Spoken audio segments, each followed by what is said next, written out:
Welcome, Middlers, to the Medium in the Middle podcast. My name is Stephanie, and I take you on a journey of self-discovery and spiritual exploration. I am a Reiki master teacher, a spiritual and business mentor, and of course, a psychic medium.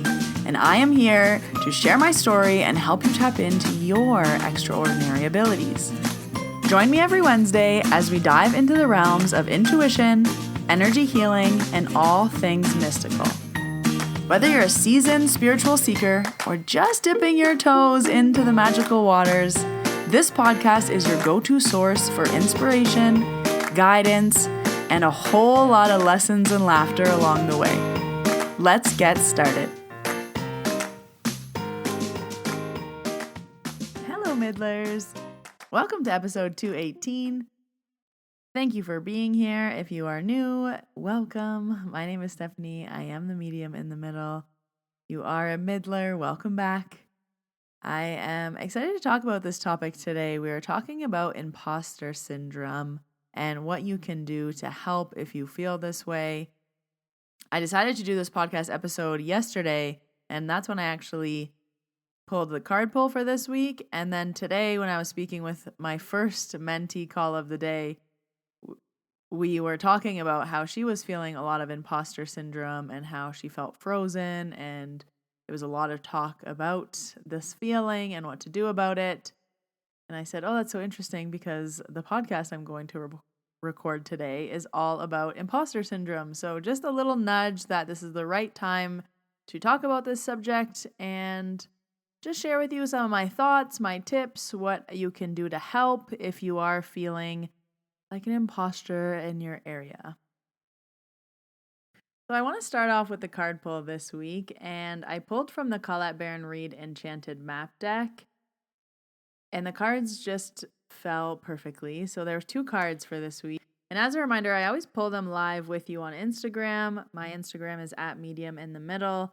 And just a reminder, I only have one Instagram. I know I say it all the time. There is imposters out there pretending to be lots of people on the internet. Just know I'll never DM you. I'll never ask you for money.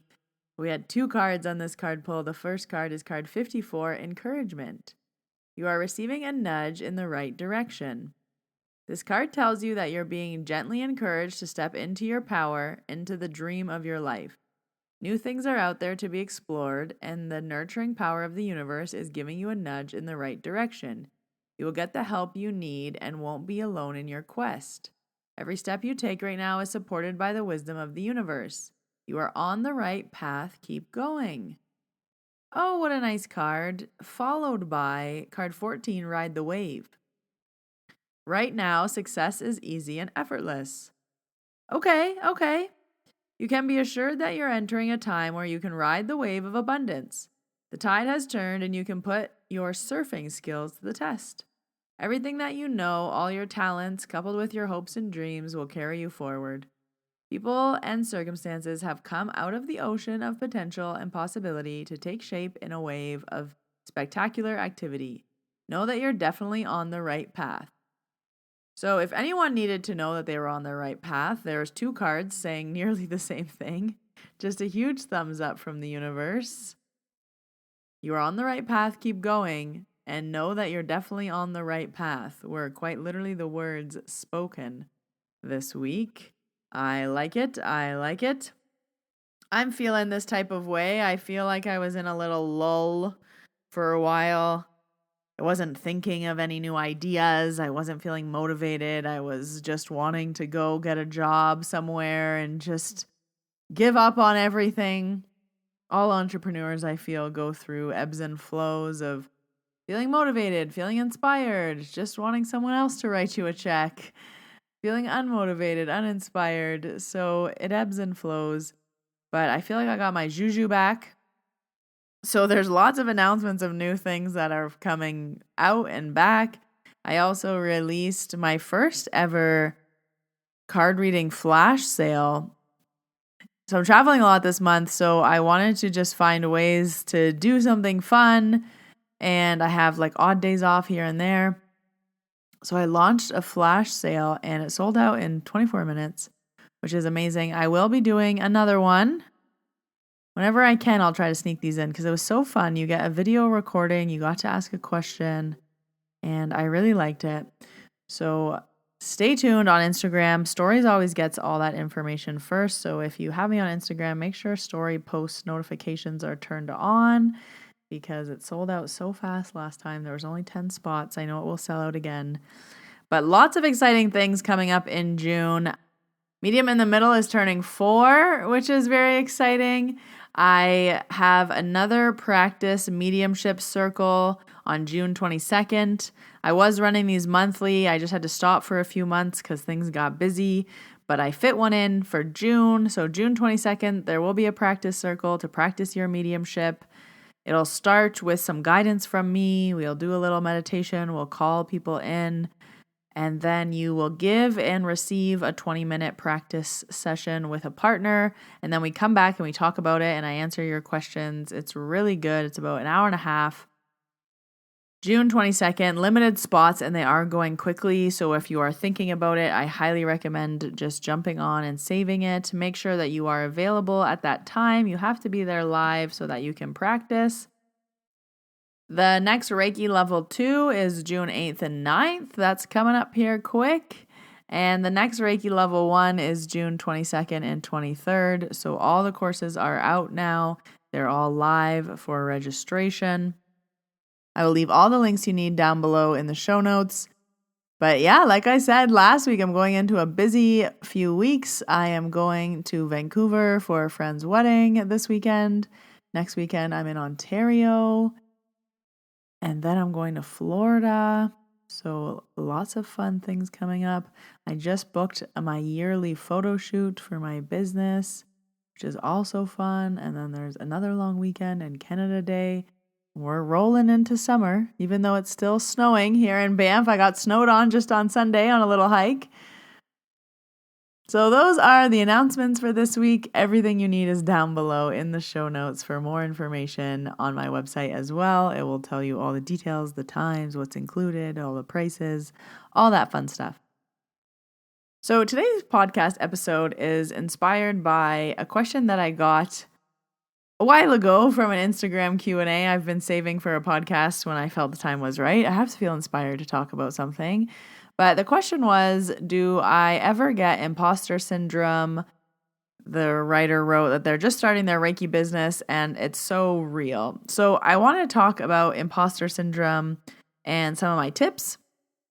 So we know what Google says imposter syndrome is. It is the behavior of self-doubt of your skills, your intellect, or accomplishments, and feeling like you're among high-achieving individuals, and perhaps you don't feel that way. You can have imposter syndrome if you find yourself constantly experiencing self-doubt. You may feel nervousness or a feeling that you'll be found out, and it can also manifest as negative self-talk. So I wanted to give you 2 tips to help you with imposter syndrome. And what I really want you to think about this process and this time and this feeling as being for you is the time that you're building confidence. Of course, when we try something new, when we're doing something new, when we're offering something new, we are not yet confident. If we were confident, we wouldn't have this imposter feeling. So you are just building your confidence. So I have 2 big tips to help you build your confidence that, again, it takes time. I know I'm always saying this. I feel like such a broken record. You have to practice, and practice some more. Just to give you an idea of how much you should be practicing before you're charging, I always recommend to my Reiki students 50 hours of practice. So once you do something 50 times, 50, not 1, not 2, not 3, not 6 or 7, 50, I promise you'll be much more confident than you were on your first time or your second time or your third time. I promise you that those kinks that you were unsure about are getting better. I promise you that, I didn't know what to say when they walked in or how to end it or how to start it or how to get them on time. Okay, by session 37, you're probably getting better. By session 42, you're probably pretty good at it. By session 66, you're probably have your flow, know what you're doing, know what you're saying, how to get them in, how to get them out, how to send them the link, how to tell them where to park. All the things that you need to say are all ironed out, but that's why we practice so much. So if you are still feeling like you're not confident and you're not ready, go back to the drawing board. Keep practicing. And you keep practicing until you feel confident and ready. That there's no timeline for that. You could need 100 practice sessions. Everyone is different. So my first tip is to practice, and practice some more. And while you're practicing, you are ironing out your kinks. So we're going to use Reiki as an example because this is where I deal with the most, but you can also use this for mediumship or anything else. A lot of times people don't have any structure to their sessions, so they don't know what they're doing, when they're doing it, how long it takes. And once you create a structure for yourself, it allows you to rinse and repeat. So when you come for a Reiki session with me, it is always the same. I say the same thing at the beginning. I give myself the same amount of time. I have a certain time that I want to get you on the table by. I have a certain amount of time that I leave myself for the closing. I have a certain amount of time to get you out the door. I know this like the back of my hand. For example, if you come to see me at 2 o'clock, by 2:04, I want you on the table. If by 2:06 you are not on the table, I will cut you off from what you are saying and ask you to lay down and keep talking, but I need to get you on the table. So by 2:04 to 2:06, you are laying on the table. I am then going to talk to you until maximum 2:18, maybe 2:20. We're talking, we're discussing energy, we are having a conversation about what's been going on. Then I want things to be pretty quiet and relaxing. And I am staying that way until about 2:51. Around 2:51, I'm going to slowly start making more noise because if you fell asleep or if you're really relaxed, I want you to know we're getting to the end to start coming back. By 2:54, I am beginning all my clearings, all my closings, everything that's going on. By 2:57, you are cleared, you are finished. I am disconnecting from you. I am disconnecting from Reiki. 2:58, I am calling you to open your eyes. 2:59, you are getting the feedback of the session. By 3 o'clock, you are sitting up. By 3:04, you are paid out the door. I am resetting my table because the next person is coming in at 3:15. I go to wash my hands. I change the sheets. I clear the room. I welcome the next person. Bada bing, bada boom. We're doing it all over again. Everything is so set, and I am so confident in every single one of my steps that there's no room for error. There's no room for anything.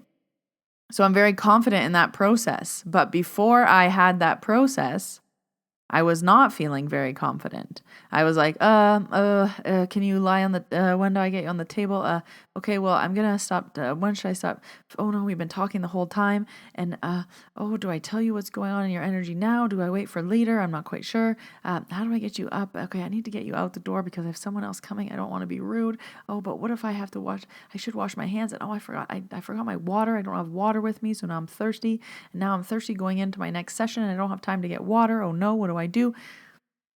And when all of those things are happening? During your practice stage. Maybe that's, practice number 22, 27, 31. And as you do more and more and more, you're like, okay, I know I need to get them on the table because I find people really like to talk. And at the end, I realize that I need to keep them on the table. And then when I get up, I'm going to hand them their jacket. And then I'm going to always make sure I have 2 glasses of water with me because 1 glass is just not enough. And I always have to leave an extra 5 minutes because I have to run and have a snack actually in between. So my first tip is to practice until you feel confident. You are building the confidence. And just to be clear, when you're practicing, have your friend walk in 3 times. Hey, friend, Sally, I'm going to practice my welcome speech, okay? So just knock on my door and pretend you're a client. Knock, knock, knock. Hi. I don't know what I'm going to say. Okay, Sally, I'm just going to close the door and practice again. Okay. Knock, knock, knock. Hi, welcome. Come on in. You're here for Reiki. What is Reiki? Reiki is... Oh, I should know this. Okay, Sally, leave and come back again. Okay, knock, knock, knock. Okay, hi Sally, welcome. You're here from some Reiki. I'm very excited. That's what you're doing. So if you need to practice how to start, how to end, how to do the head hand positions, how to disconnect from spirit, that's what you're practicing. That's the whole point. So I think for some reason people have confused a practice session with how a perfectly run paid session should be. And if you have a guinea pig there for you, they are that. They are a guinea pig for you to, oh, let me try hand position 3 again. Is that uncomfortable? Did I pull your hair? Okay, let me do it again. Is that better? Is it weird when I do this to your eyes, or are you okay like that? Is it too much pressure on your stomach, or are you okay like that? Okay, did you like how I ended that session, or was that kind of awkward? Yeah, did you like that I talked to you the whole time, or was that, yeah, too much, eh? I should have stopped. Okay. Were you warm or were you cold? Yeah, I was a little cold too. How'd you think about the music? Was it loud? Was it not too loud? Yeah, a little bit louder. Okay, I'll note that for next time. That's what you're doing when you're practicing. You're gaining your confidence, you're finding your sweet spot, but then once you have your sweet spot, that's where the imposter syndrome melts away. Again, probably around hour 45, 50, 55, 60. You've done this so many times, it's like the back of your hand now. You know what you're doing, you know it works, you know the flow, you know the start, you know the middle, you know the end. Bada bing, bada boom, we're rolling. So this brings me to my second point, because once you're at that point, you're confident, you know what you're doing, you have your session down pat, you have your flow, you have your rhythm, you're feeling good. This is where the imposter syndrome should start to melt away. But if you are feeling like you're holding yourself to a ridiculously high standard, my tip is to always, always, always go make an appointment at your quote unquote competition. So if you are a Reiki practitioner, go book with 2 to 3 Reiki people in your area. If you are a medium, go book with other mediums, because you need to know what's out there. And usually you will find that there are people working and offering and doing far less than what you are doing and offering for probably far more money. So it should give you, again, that confidence boost of being like, oh, that person's offering that for that. And I felt bad charging more for intuitive hour. Oh, that person's charging that for that. And I felt bad charging extra money for mediumship. So once you start to actually see what other people are doing and the competition, it usually brings down this high, unachievable standards that you have, so that you understand what are other people doing? What is the going rate for what you're offering? What does it include? So I always try to find the person that is doing what I am doing the best, so that I can strive to be better and get better. And what did I like about those sessions? What did I not like about those sessions? What's something I want to add in? What's something I would never do? What did someone do to me that I will never do to somebody else? It's all market research. So going and seeing how someone else does it will give you some confidence, some pointers, some tips. What did you like? What did you not like? What are they offering? At what price? How does that make you feel about what you're offering and at what price? And then where do you fall on the spectrum of, okay, you're brand new and this person has been doing it for 20 years. So of course they have everything down pat, and of course they're $300 an hour. All right, I'm new. I don't exactly know what I'm doing, so I'm $60, but it's still pretty good for, where I'm at and what I'm offering at that price. And just being realistic with, what you're offering, how long you've been in the game. And that's why people who have been in the spiritual realm for 20 years do charge $300 an hour. They have 20 years of experience, and you can tell the second you are meeting with them. If you have 6 months of experience, adjust accordingly. If you have 3 months of experience, adjust accordingly. If you're brand new, know that you're brand new and show yourself some love and grace. You're learning something new and we're building our confidence. So if you ever are feeling that imposter syndrome sneaking in, just take it as a sign that you need to build your confidence, practice more, figure out what are you so nervous about. Are you nervous that you're exchanging for money? Are you nervous that you're not delivering enough? Are you nervous that you're not sure what you're going to do or what the flow is going to be. Once you figure out what the specific issue is, you can then work on building confidence in that area. So my 2 big tips are practice, practice, and practice some more. You're really feeling this way, I can guarantee you probably have not practiced enough, and or the practice that you're doing is not actually practice. You're not being like, oh, let me redo that. Let me try that again. Let me see if I can make this better. Do you like this or this? Do you prefer this or this? Was this weird? Is this better? Was this disruptive? Okay, perfect. So really be tweaking and perfecting your craft. So we're practicing, we're building confidence, you're getting into your flow, you are getting into a groove. And then my second tip is to go see somebody else doing the same thing. Go to your competition, go to the person in the next town, book the expensive medium for $350 and book the $60 medium and see the difference. And then know why there's a difference in the $60 mediums and the $300 mediums. So just figuring out where you fall on that and being like, okay, you know what? I'm comfortable being a $100 medium. I'm comfortable charging $50 for my Reiki because I know I'm not $200 Reiki. I know I'm not $100 Reiki just yet, but I'm $50 Reiki. I'm comfortable with that.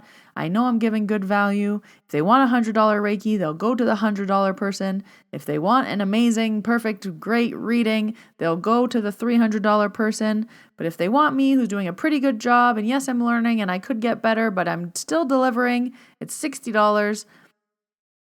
That's where you're at. So you're trying to figure out where you feel comfortable.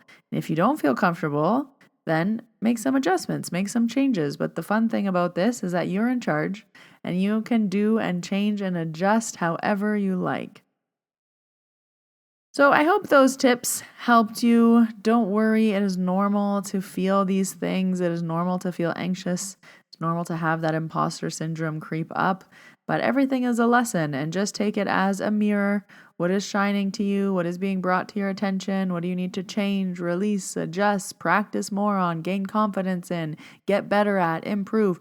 All of these things are just making you better and better at what you are doing and what you are offering. It's all part of the growing process. And just a reminder to not compare your 6 months in to someone else's 20 years in. Of course, someone doing it for 20 years is 19 and a half years ahead of you, and they have done the work. And in 19 and a half years, you will be just as good as them. So really don't compare yourself. Don't compare your chapter 1 to someone else's chapter 20. That's just going to bring you down. See where you're at, see where you want to go, and then build your way to that. So thank you for this question. I really enjoyed speaking about this. I hope you all found this helpful. I release new episodes every Wednesday. Please press subscribe and I will pop up every Wednesday. If you haven't already, I would love and appreciate a rating and a review. As a reminder, I will leave all the links you need down below in the show notes if you want to register for a Reiki course, the Mediumship Practice Circle, if you want to book a session with me for in-person here in Banff, Alberta, or I also offer all my sessions virtually. Just a reminder, I book about 4 weeks out, so I recommend booking in advance. But until next Wednesday, Middlers, when I see you in your ears, I hope you have a wonderful week. Bye, everybody.